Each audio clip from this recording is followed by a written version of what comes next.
थाङाखै खोमाहाय मा खालामखो रटेट बानायनो थांबायानोलाय जाबाय खोमा ना बाबु नोंना टाइम फैग्रोयो खोमा टाइम खारग्रोयो खोमा आंबो बारा मोजां मिथियाना इदिनो होयो सम मानसिफोरालाय इदि नङाथ' जों इदिसो नोंनि मबाइलखौ हरलाय आंनो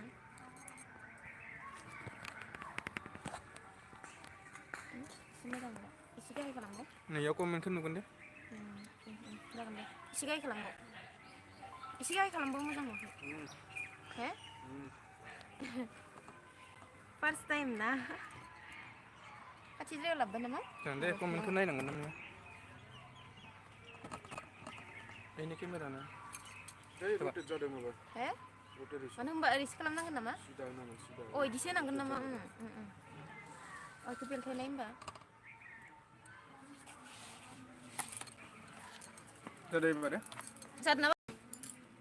देनाय जाय लाइभआव दङ कमेन्ट खालाम कमेन्ट फैदोआनो थांजोब्बाय माथो गोजौआव रुबिन गयारि दासो आब' होनदों दासो अलप लेट जाबाय दासो एसे लेट जाबाय आरो फार्स्ट टाइम ना जोङो एसे मा होनो मा माबानायाव ओंख्रि जाया बाजै होनदों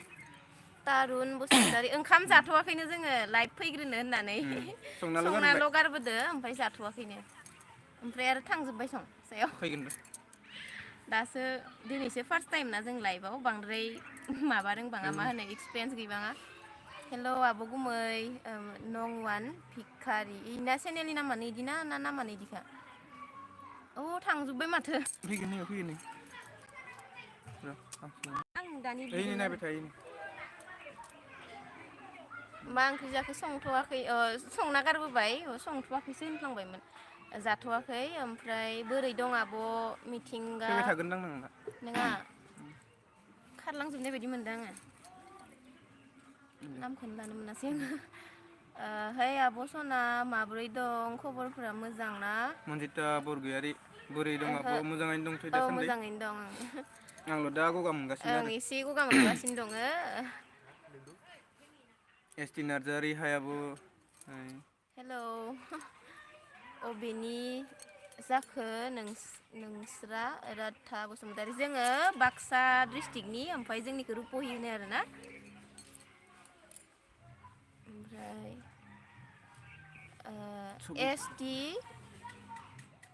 एस टि नार्जारि हाय आब' होनदो हेलौ आगै दिल्ली ब्लक मा ओंख्रि जाखो जाथ'वाखैनो संनाल' गारबोदों रबिना गयारि आं सालबारि खाथिनि आब' नोंखौ मालाबा नुयो लामाफोराव आगै माथो होनांगौना थेंक इउ नुबाथाय नुबाथाय माथो होनांगौ माबेनि नोंसोरलाय राधा बसुमतारी जों बाक्सा डिस्ट्रिक्ट रुपहि होनो जोंनिखौ ओमफ्राय मायो प्रिति ब्रह्म मा खालामदों आब' आरो गुमै नोंथांमोनजों रायज्लायनो होनना लाइभ दसे सम फैदों लाफैबाय दसे सम फार्स्ट टाइम अनसाय नार्जारि है आब' सना हेल' आगै सबिता बिटि वाइ हे आब' नोंनि ब्लगखौ नायगासिनोमोन आं आब' सना आरो गुमै थेंक इउ आगै गोथार बसुमतारी हाय आब' आरो गुमै खुलुमबाय आं गवालपारा डिस्ट्रिक्टनिफ्राय खुलुमबाय खुलुमबाय नोंथांनिसिमबो आगै केजिबि प्रडाक्सन बि मोनसे चेनेलनि नाम जानांगोन आरो ना बबे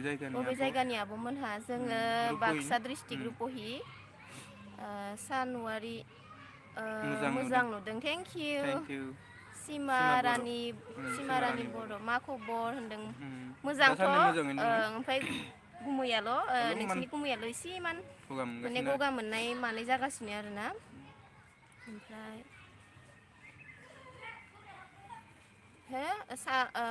सानसुमा दैमारि बा आब'आ आंनि कमेन्टखौ फरायलायाखै आयौ आगै माने कमेन्टआ नै एकदम कमेन्टआ थालांनो हागौ जों फार्स्ट टाइम ना जोङो दिनैसो ओमफ्राय बांद्राय फरायगोन दे आगै खालामफिन मा सोंनो नागिरदोंमोन ओमफ्राय मा बिउटिफुल कापोल सुजुमुनि बसुमतारी थेंक इउ ओइनो रजेन दैमारि आं लोगो हरदो माबोरै दं मोजाङैनो दं मोजाङैनो दंथ'यो ओमफ्राय गुमैया हिर'सिन जाबाय आब'नि संनाय जानानै एस टि नार्जारि आयौ आंनि संनाय जानानै मा जानो थांनाय बाबु आलासि ब्रह्म लाभ इउ आब' सना लाभ इउ टु आगै अनजालि बर' भिडिअखौ जोबजासिम नायबाय थागोन आब' थेंक इउ आगै अनजिता खाख्लारि हेल' आब' हाउ आर इउ फाइन मोजाङैनो दंथ'यो रुपहि मा गामि आगै मा नाम पुनम बसुमतारी रुपहि माइनावपुर होनो जोंनिखौ बाक्सा डिस्ट्रिक्टआव आरो बाक्सा आलायस्रि ब्रह्म बिउटिफुल आब' थेंक इउ आगै नै जोंहा फंबायबो दङ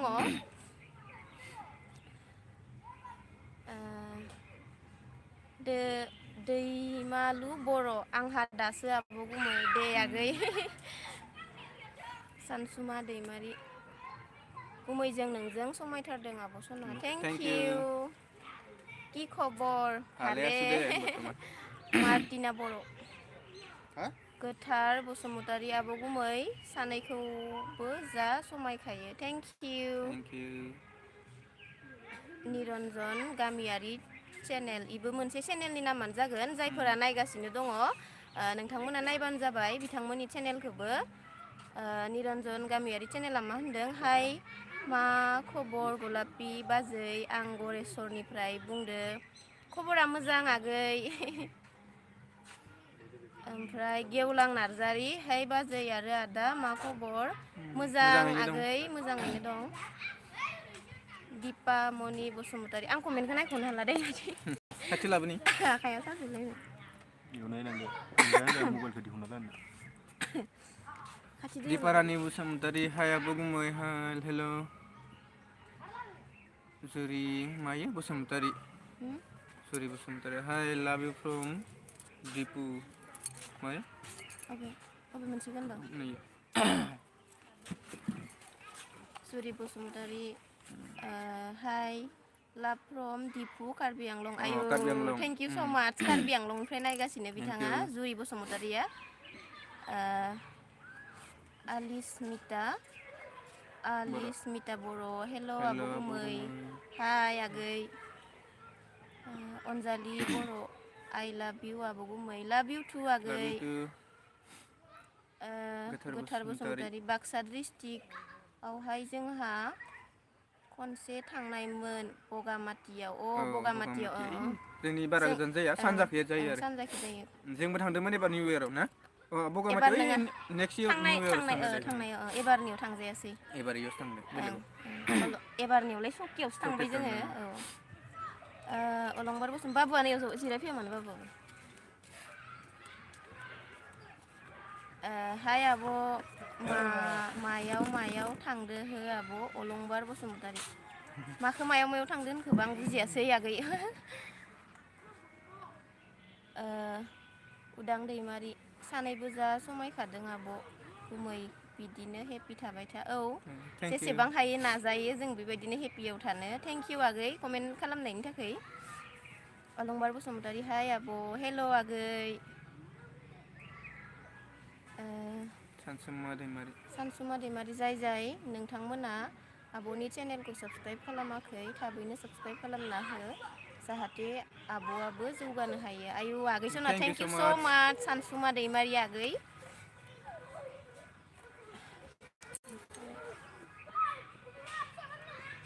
हे आब' आं बिजनिनि जोंहाबो आलासि दं रुपहियाव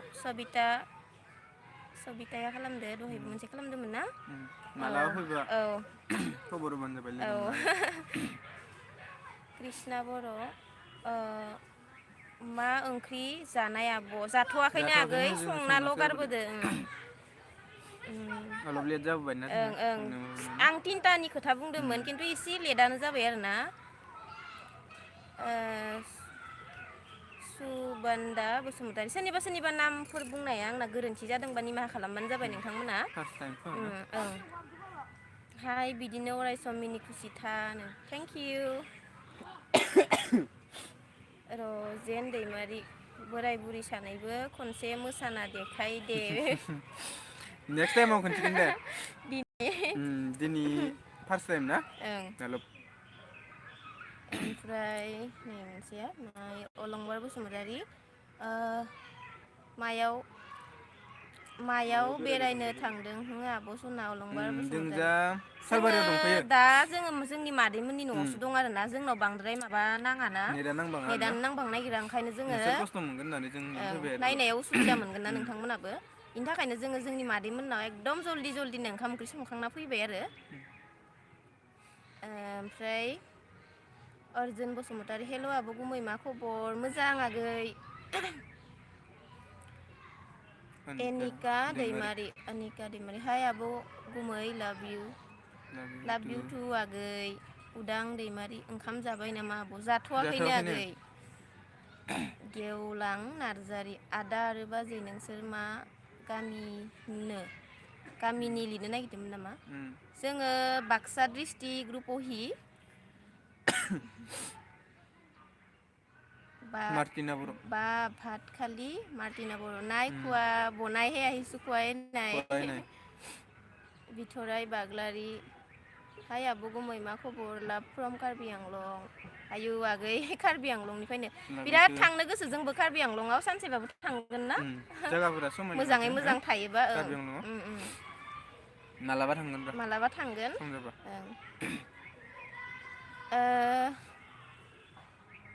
गोथार बसुमतारी आदाया मोसानो रोंसोगारगौ खोमा ओइ दाखालि माबायाव मोसादोंमोन आरो पिकनिक रोंसोगारगौ जानायाव खोमा मोसानो दां रोङा ओरैनो मोसादोंमोन आरो माने एसे माबायावनो खुसियावनो मोसाबाय आरो गोदान बोसोरनि बेखौनो एसे एला रोंगो बांद्राय रोंथारि नङा आदायाबो मोदोमखिनिखौ सोमावनो रोंगो आरो ओमफ्राय अलंबार बसुमतारी मा मिनिखो मा ओंख्रि संखो हो आब' सना ओंख्रिया बयलारजों आलु संना गारबोदो आथुर आथुरनो हाय आगै सना आखाइया सालायबाय आंखो ओरै हमथाबाय थानानै ओमफ्राय रसमा ब्रह्म सामि पुष्पाय पुष्पा मेथाइजों मोसादो दे सानैबो आदा बाजै आदाखौ गामसा गानहो आयु र' आगै सम मोनबाथाय खालामगोन एसे लाजियोना आदायाबो गन्थङा गोलावद्राय ना ओंखायनो लाजियो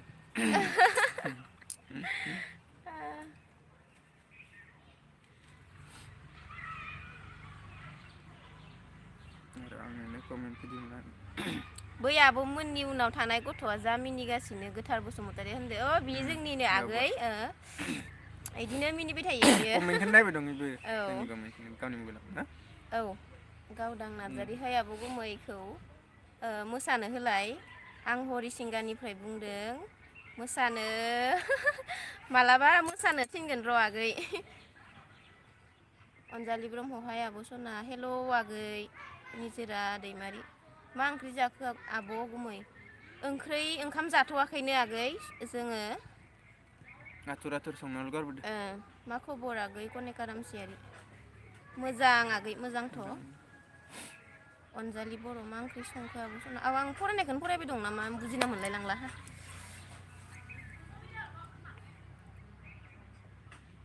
आब' मा नाम इयो नायलाय बिहद बाग्लारि ना आब' नोंस्रानाव आलासि जानो थांगोन दै फै आगै बाक्सा डिस्ट्रिक्ट रुपहि मायनावपुर ओमफ्राय आंहानि नामखौ होनबानो मिथिगोन अनजालि ब्रह्म हाय आब' होनदों हेल' आगै अलंबार बसुमतारी गुमैया मा खामानि मावो हो आब' गुमैया दासान्दि ओरैनो दंथ'यो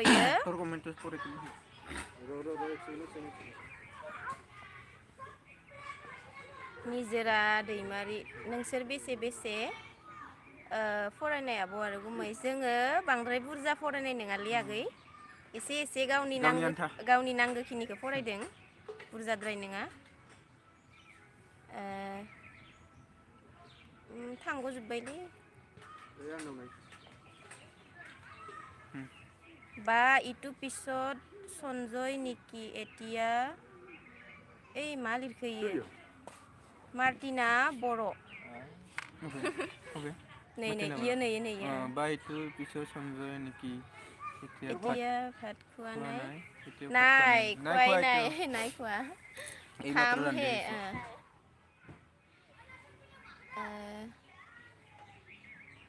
आंनि कमेन्टखौ नायाखै बेखायनो लाइभ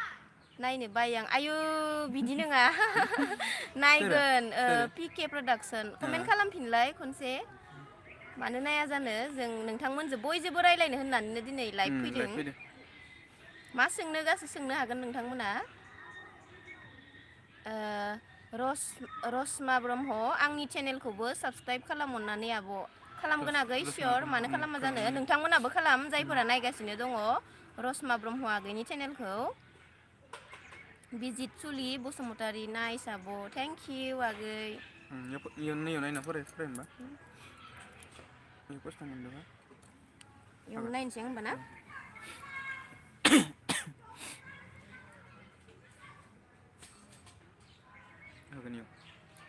जागोन दे अलंबार बसुमतारी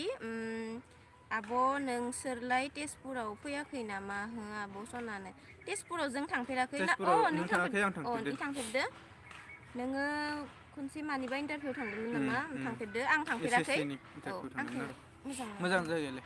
जायगाया मोजां ना दे फराय थांग'जोबो ना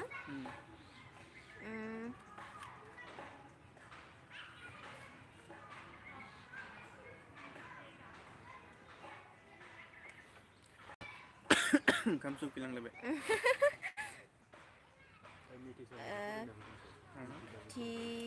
थिदोमसार ब्रह्म हाय आब' आरो गुमै मारै दङ मोजाङैनो दंथ'यो आगै गुमैयाल' एसे गगा मोननाय जाना दंथ'यो आरो थान्दाया बारा जाबाय दं बारसोबो आंहा मोजाङानो बेरायनाया बारा जाबाय दंना बान्ति नार्जारि बे फन दा खालामनो होननाय आं नायग्रोनो दा खालामनो होदो इयाव माबा नाङा अपेन खालामनाङा नाङा इयाव खालामनाङा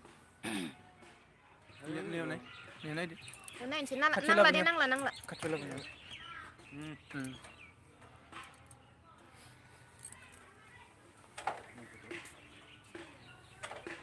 अबेमोन बावलायलांबाय आङो र'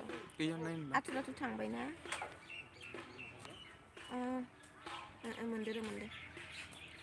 मोनदो नामा कमेन्टआ जल्दि थाङोना मिथिसार बसुमतारी आंनि कमेन्टखौ मानो नाया बार जाबाय आं आयु मा गोलैखो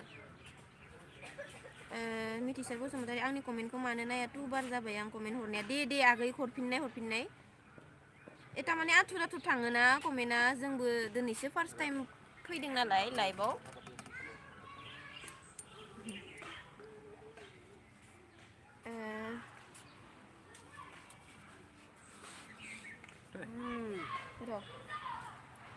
गावदां नार्जारि आब'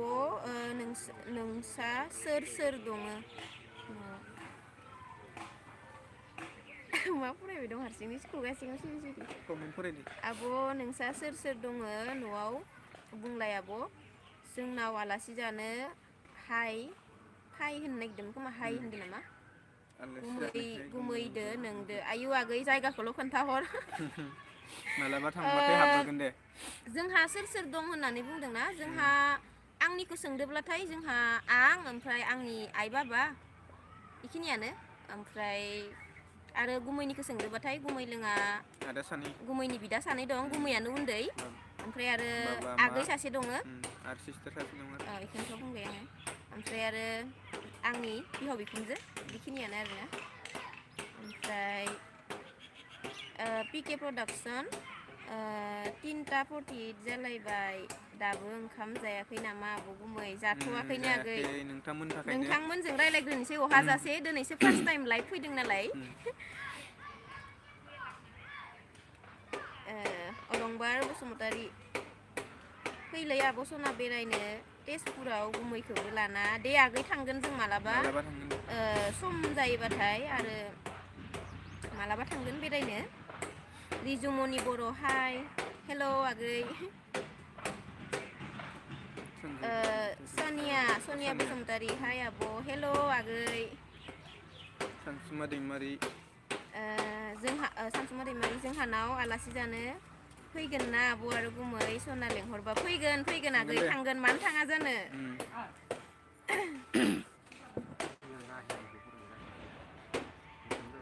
र' माइना बसुमतारी मा ओंख्रि जाखो आब' गुमै जाथ'वाखैनो आगै बान्ति नार्जारि आब' आंनि इउटुब चेनेलखौबो बयखौबो साबस्क्राइब खालामनो हो औ बयबो खालामना होबानो जाबाय बान्ति नार्जारि आगैनि चेनेलखौ सनिया बसुमतारी आब' माइ किउट नुथारो नोंखौ दाना आयु आगै सना थेंक इउ स' माच आंखौ समायना नुदोंबा निस्सय नोंबो जानो हागौ समायना जायनि गोसोआ समायना बे बयखौबो समायना नुखायो राहि ब्रह्म खनथाम जाबाय आं एबारजो कमेन्ट हरनाया जाखांबाय नामा होनदों आं आब' आंबो रुपहिनिनो ना जायगानिखौ नायलाया आयु आगै बिदि नङा जायगानि बा माबानि बिखौ लानानै जेबो नङा आगै आं माने दिनैसो फार्स्ट टाइम फैदों होनना बुंखाबायना आङो आरो बिराद माबायाव थाङो मा होनो बिराद आथुर थाङो कमेन्टआ ओमफ्राय माबास्लाबनो हाया आरोना जों दङ दे फरायगोन होबाय था लासै लासै नायलांबाय थागोन एसामिस ब्लग जुरि हाय होनदों हेल'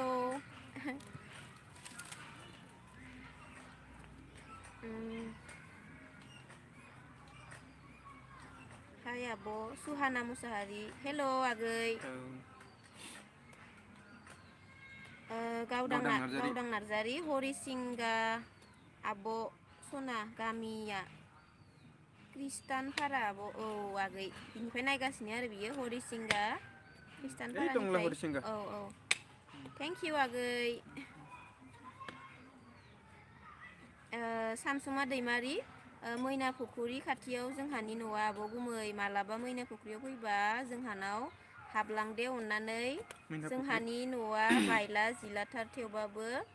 हाबलांथार दे आगै सना बेबायदि बायला जिलाजों जेबो खोथा नङा आरोना जोंनियाबो बेबायदिनो एखे ओमफ्रायो हाबैगोन थांनाय जाबा जोङो दाखालि गोदान बोसोराव थांनाय जादोंमोन आरोना ओरैनो बेरायना फैदो नायना फैदो जायगाखौ थांफेराखैमोनबो नालाय बारहावाफोरा मोजां मोजां थान्दा सोरांस्रि बासु हाय सिस हेल'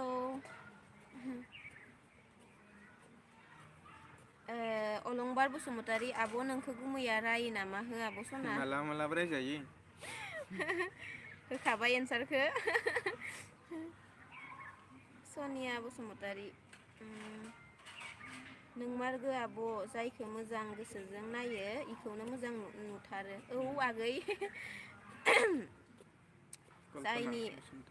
जायनि गोसोआ मोजां जायनि साननाया मोजां बे बयखौबो मोजां नुखायो बयनिबो सनिया इमान नाथुर थांदों ना सनिया बसुमतारी औ बेखौ फरायखांबायना कल्पना बसुमतारी हाय माबोरै दं आब' गुमै मोजां आगै नैबे गुमैयाल' एसे गगा मोननाय जागासिनो आरो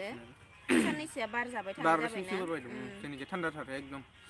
बड' भिलेज हाय सिस हेल'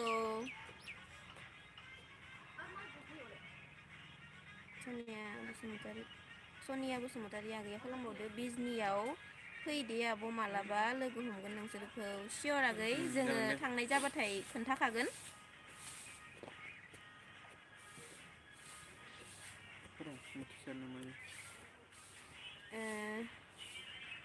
नायो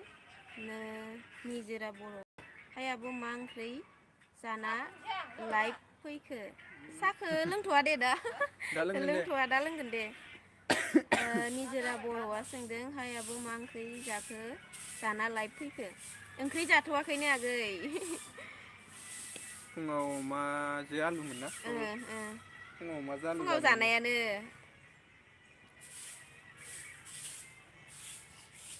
पिके प्रडाक्सन आब' आरो गुमै आंहा बेरायहैनोसै नोंसोरजों रायलायनो मोनना जोबोद गोजोननाय मोनबाय थेंक इउ आंनि कमेन्टखौ रिप्लाइ होनायनि थाखाय लाभ इउ टु आगै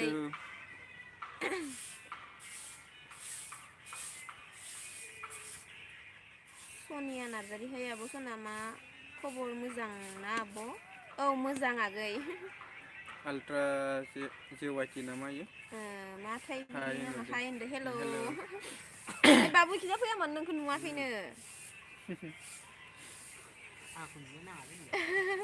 सनिया नार्जारि हाय आब' सना खबरा मोजां ना आब' औ मोजां आगै आल्ट्रा जेवाइटिया सोंहरबावदो मा खबर होननानै मा मोजाङैनो खबर दङ औ मोजां दङ मोजाङैनो दङ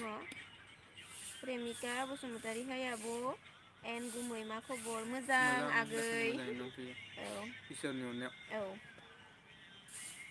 रुफास्रि बर' मा ओंख्रि संखो आब' जोङो बयलारजों आलुजों संना गारबोदो ओमफ्राय जाथ'वाखैनो आरोना आरो बिलिफां गेमिं मा खबर मोजां मोजाङैनो दं माइनि नामानो इयो आल्ट्रा एल जे वाइटि आल्ट्रा जेवाइटि हाय आब' आबासो जादोंना लिरनाया बेबो आब' होननो आब' नागिरदोंमोन नामा हेल' आगै ओमफ्राय इयो रिअ नामा रिउ मा खबर आदा बाजै मोजां आगै मोजाङैनो दं मिथिसार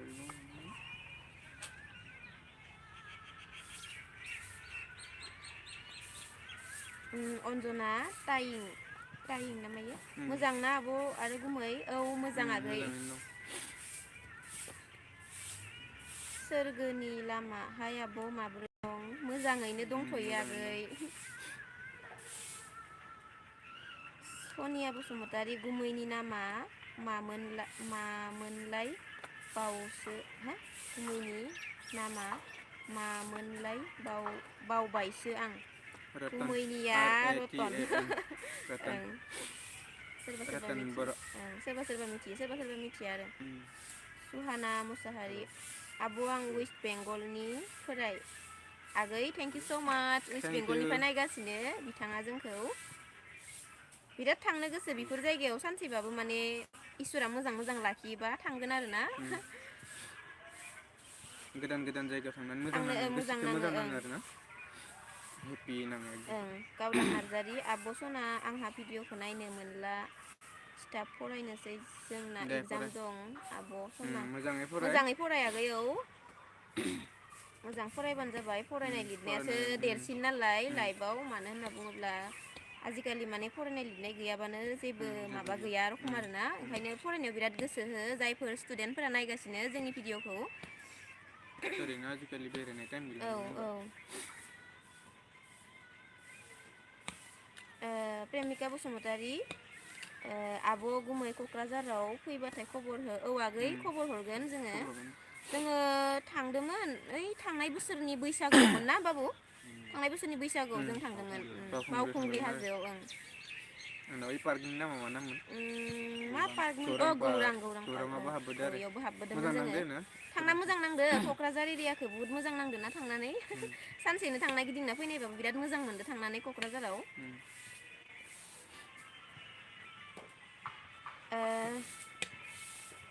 मिथिसार बसुमतारी आं हरबार जाबाय बाजै सना नोंखो माला बेबि लागोन होननानै सोंनाया इखो आङो Q&A फोरावबो खोन्थाखादो आरो मालाबा आं ब्लग भिडिअनि गेजेरजोंबो खोन्थाबाय थायो जोङो जिथिया जों माने निजेनि आथिङाव गसंनो हानाय बायदि जाबाय बेबायदि माने साननायफोरा फैबाथाय आरो निजिनि आथिङाव जेथिया जों गसंनो हागोन आरो जेथिया जों दा लानो हासिगोन बिदि बायदि साननाया जुदि जोंनाव फैबाथाय जों लागोन निस्सय मानो लाया जानो बेनोथ' मोनसे सिमांखा नालाय बयनिबो सिमां थाखायोथ' मोनसे सिमां थाखायो नालाय बयहाबो मरमि ब्लग हे सिस मा खबर मोजां मरमि ब्लग बेहाबो चेनेल दं बायदि मोनदों आङो नायदोंमोन आं दाखालि दं बायदि मोनदोंमोन नोंहा दङआनो निजोरा बर' नंगो नामा आब' कमेन्टखौ रिप्लाइ होनायनि थाखाय थेंक इउ आगै आब' अननानै आंनि इउटुब चेनेलखौबो साबस्क्राइब खालामना हो सियर आगै मानो खालामा जानो खालामगोन सोरगोनि लामा चेनेलनि नामा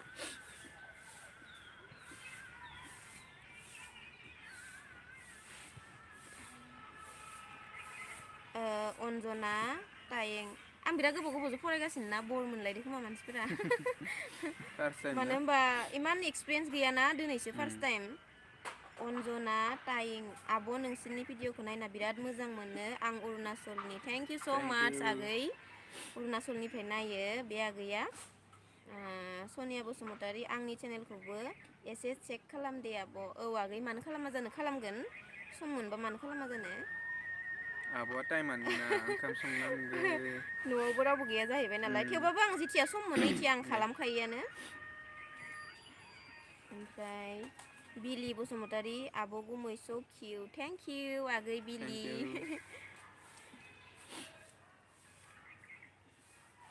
खै मिनिट जाखो बाबु नायलाय 31 आधा घन्टा 31 मा सोंनो नोंथांमोना सोंबाय था जों लाइभनि गेजेरजोंनो रिप्लाइ होगोन मानो होनबा बुहुदानो बिराद सोंनो फेस टु फेस रायलायनो इदि सानोना रुनालि बाग्लारि मा खालामदो आब' नोंथांमोनजों रायलायगासिनो नोंथांमोनजोंनो रायलायगासिनो मोनसोम बर' अबेयाव दं आब' सना जोङो दायो जोंनि मादै मोननावसो दङ मानो होनबा जोंनाव एकदम नेटआ स्ल' आरोना नेटआनो नाङा मा जाखो जोंना माने नेटआनो बिराद स्ल' नालाय जोङो दायो जोंनि मादै मोननावसो दंफैयो आरोना नोंथांमोनजों रायलायनो थाखाय मार्टिना बर' ना मा होनदों मार्टिना बर' भात खाय लबि जा खाम कामाला बेसे काम औ यही मात्र खाई आइसो तथापि रान्धिथৈ गाहरि दिखाइ आছো गाहरि ओमफ्राय मा खबर आब' सना रुनालि बाग्लारि मोजां आगै ओमफ्राय नै नोंसोरनि बिगुमै गोदैयासो एसे गगा मोनना गुजुनानै दङ थान्दा बोथोर थांबासो गरम बोथोर फैबासो माबाफोरा गासिबो गगा मोननायफोरा ना दोननोसै खोमा ना बाबु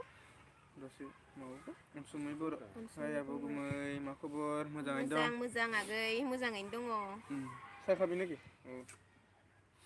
साहा फुदुंनो नागिरदोंमोन र' दसे उनाव लोंगोन र' सुमना बर' हाय आब' हेल' आगै मनिमा रामसियारि मा खबर आब' दिनैसो फार्स्ट टाइम SMS हरदों आं नोंनो थेंक इउ आगै महिमा रामसियारि थेंक इउ आगै मावसोम नामा मोनसोम बर' गुमैया दा मायबाफोर जब मावना दं नामा आब' जेबो मावथ'वाखै ओरैनो दंथ'यो रुनालि बाग्लारि आब' नों बहानि बाक्सा डिस्ट्रिक्ट आगै जोंनिया बाक्सा डिस्ट्रिक्ट ओमफ्राय रुपहि होननानै बुङो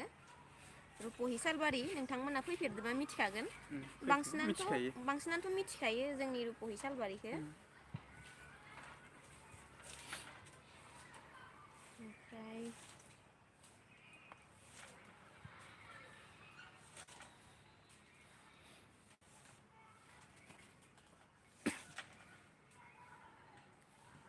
माबाखौ ओइ सायाव नुयोना नुयो माबाखौ खै मिनिट जाखो नायनो नागिरदों नैना खारबाय थानाया बारा मिथिबाङाथ' दिनैसो फार्स्ट टाइम नालाय ओमफ्राय प्रेमिका बरगयारि आब' गुमैया नोंनि बेसेबां इयार देरसिन 2 years बोसोरनै ना बोसोरथाम देरसिन ना बोसोरनै बोसोरनै समान समान बायदि नुयो नामा खोन्थाहरबानो जाबाय कमेन्टआव आगै सिमां बसुमतारी आब' नोंसोर जा अनलायोना गुमैजों नोंजों औ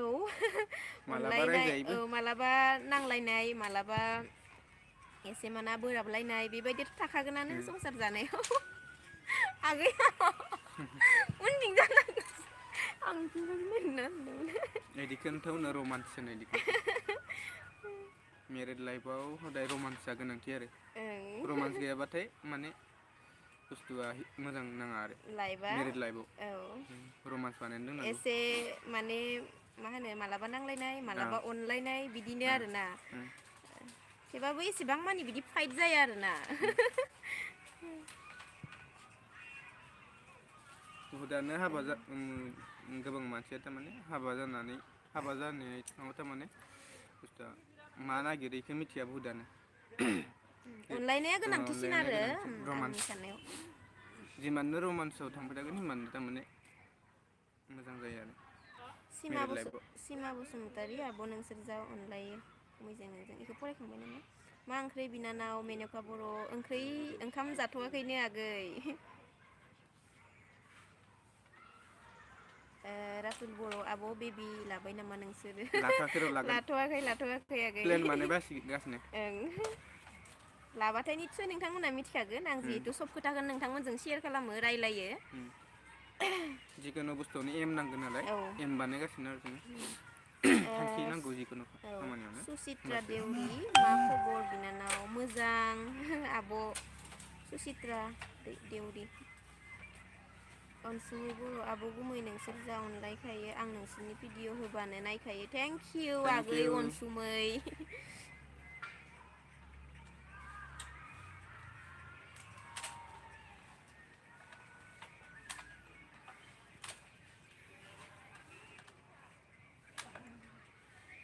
ओमफ्राय साहा फुदुं साहा लोंनोबाथाय नांथ'आ र' साह दा लोंगोन र' बिराद गुजुगासिनो थुलुंसिसो मरोसि जानासो मोजां मोनदों गुजुनाय जाबाथाय थुलुंसिजों मरोसि जानांगौ लगायनानै देफ्लेना रातुल बर' गुमैया एक्टरखा आयु आगै थेंक इउ एक्टरखा होनदा नंगौ जाखु बायदिसो नुयो आंलाय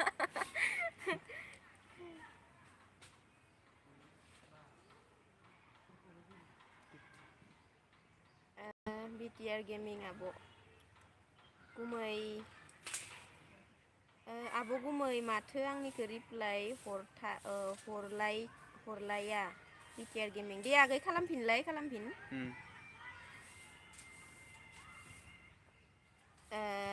प्रतिभा सिल्ड ब्लग आब' नोंखौ रुपहियाव माब्लाबा नुगोन खोमा होनना थाङो नुवा आं बांद्राय थांनाय जाया आरोना आगै इदिनो मायबा नांथारगो गोनां जाबाथाय थाङो खिन्थु इदि थांबाय थानाय जाया आरोना खाथिबाबो ओमफ्राय दोनथ'खानांसिगोन दे नायनायबाबो जादोंना जायाखै जादोंना जायाखै जाबायना